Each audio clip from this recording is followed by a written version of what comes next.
Ukraine just turned a cargo turboprop into a flying drone hunter, and the footage is wild. This is a minigun firing out the side of a Cold War workhorse, and it's racking up kills. The footage comes from a French TF1 report filmed during a nighttime combat sortie. What we're watching is an adapted Antonov An-28 Cache, a twin-engine turboprop utility aircraft flying low and slow in the dark, hunting Russian Shahed drones. This isn't theoretical anymore. We've seen photos of the aircraft before, covered in drone kill markings. Now we're watching it work. The French crew captures the moment. The side door opens, the gun swings out, and a 6-barreled M134 American minigun lights up the sky. But this is not spectacle for spectacle's sake. This is Ukraine filling a very specific gap in its air defense stack, and that gap keeps getting bigger. Hey friends, Wes here, military veteran and obviously Nerf aficionado. I apologize, I have a cold, which means my nose is a little bit stuffy. Let's start with what the footage shows. The French TF1 crew flies along as an An-28 scrambles with 10 minutes notice. The sortie lasts for 5 hours.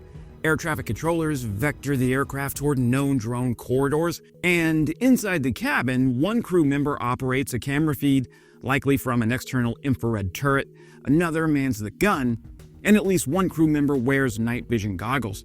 This isn't a solo cowboy act, it is networked. During the single sortie, the crew shoots down 5 Shahed drones. One is deliberately allowed to pass over a village before being engaged over open terrain. That decision tells you everything about how disciplined this operation is. Now, here's the detail that shouldn't make you pause. Painted beneath the cockpit are 115 drone silhouettes. 2 are painted yellow. The reporting suggests the yellow markings may denote 10 kills each. If that interpretation is correct, this single aircraft and its 4-person crew have destroyed nearly 150 Russian drones. That's not an anecdote, that is a data point. And here's the question we should be asking: how does a slow turboprop survive in a battle space where Russian drones are now carrying manpads and even air-to-air missiles? Well, hold that thought, because the answer lives in the gun, the aircraft, and how Ukraine is choosing when to fight. Now, the weapon is an M134 Minigun chambered in 7.62 by 51 millimeter NATO. This is a Gatling-type electrically driven rotary machine gun, 6 barrels, typical selectable rates of fire between 3,000 and 6,000 rounds per minute. That's 50 to 100 rounds per second. Now, the minigun's real strength is not its precision, it's probability. Against a small, fragile target like a Shahed, you don't need a perfect hit, you just need volume. You need to saturate the space the drone occupies with metal. Mounted on a pintle at the cabin door, the minigun benefits from the An-28's high wing configuration, which gives the gunner a wide, unobstructed field of fire. This is classic side-firing logic, the same idea that gave birth to the AC-47 Spooky, later refined into the AC-130 gunship. Different target set, same geometry. What's changed is the mission. Instead of suppressing ground targets, like the Americans, this gun is erasing low-speed, low-altitude aerial threats, and it's doing it cheaply. Now, let's talk about the aircraft itself, because this is the real enabler here. The gun gets the attention, the airframe makes the mission possible. The Antonov An-28 traces its lineage back to the late 1960s, designed by the Antonov Design Bureau in what was then the Ukrainian Soviet Socialist Republic. It first flew in 1969, built for a very Soviet problem set: short routes, poor infrastructure, bad weather, and airfields that barely deserve the name. Now, that DNA matters because the An-28 is a twin-engine, high-wing turboprop with fixed landing gear and exceptional short takeoff and landing performance.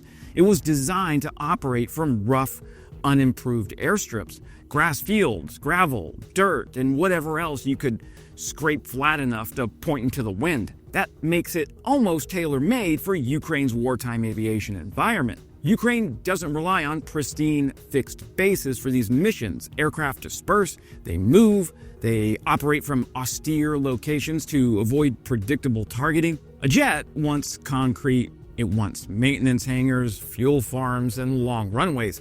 The An-28 just wants a flat stretch of ground and a fuel truck. That alone is a survivability feature. Now, production numbers were modest. Fewer than 200 An-28s were ever built, with most production taking place in Poland under license by PZL Milik. Now, the Poles didn't stop there. They evolved the design into the M28 Skytruck, strengthening the airframe, improving avionics, and turning it into a far more militarized platform. That M28 is where the story gets interesting. The United States operated the M28 under the designation C-145A Combat Coyote with Air Force Special Operations Command. Now, AFSOC used it for light transport, infiltration, exfiltration, and partner nation support missions. In the US, it was valued precisely because it could go where larger aircraft couldn't, stay airborne for long periods, and operate with a small footprint. And crucially, AFSOC didn't just fly it, they studied it.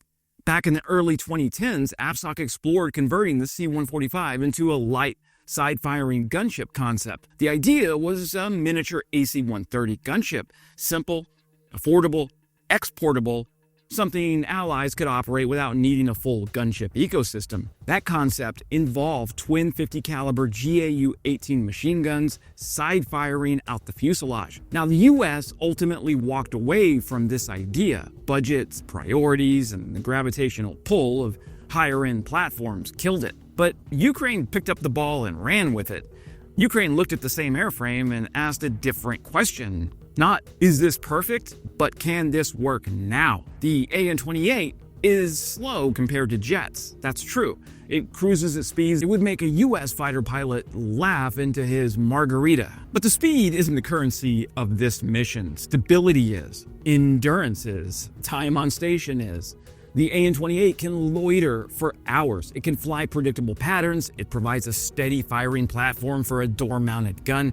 It burns a fraction of the fuel of a jet and a fraction of the maintenance hours. It doesn't demand scarce fighter pilots or advanced simulators. It also sits in the sweet spot of survivability. Fixed-wing aircraft are generally more survivable than helicopters at these ranges and altitudes, especially when operating in the rear. They can disengage faster, they can climb out, they can transit through airspace more efficiently, and most importantly, the An-28 survives because it doesn't contest Russian fighters head-on.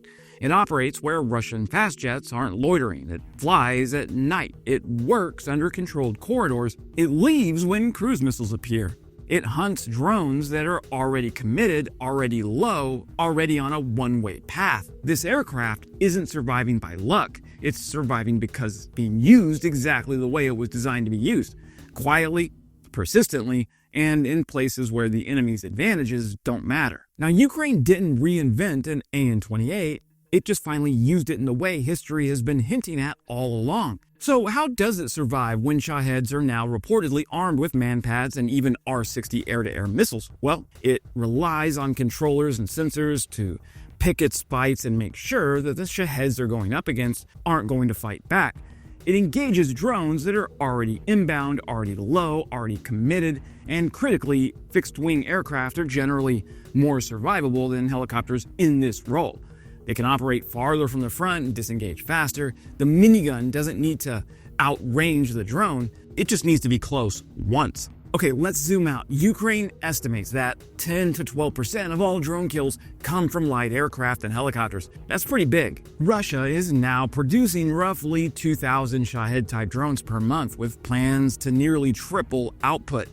No missile inventory on Earth scales cleanly against that. Gun-based solutions do. The An-28 sits in a layered system that includes Patriots, F-16s, Soviet-era SAMs, Franken-SAMs, mobile fire teams with machine guns, electronic warfare, acoustic sensor networks, and even smartphone apps, tying spotters into the defense picture. This turboprop isn't replacing anything. It's relieving pressure everywhere else.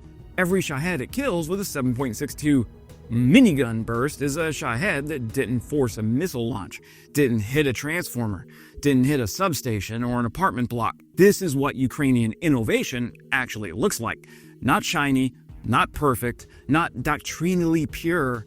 It's a civilian volunteer crew flying a half-century-old aircraft, using a Vietnam-era gun to solve a 2026 problem. Russia built drones expecting Ukraine to run out of answers. Ukraine answered with geometry, discipline, and a lot of American ammunition.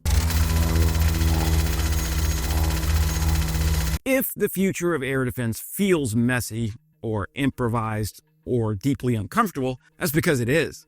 And right now, Ukraine is cleaning up that mess. That's it for today, my friends. Subscribing is the best free way to support this channel and keeps me from having to sell my dad bod services on OnlyFans. And as always, glory to Ukraine, glory to the heroes. Crimea is Ukraine.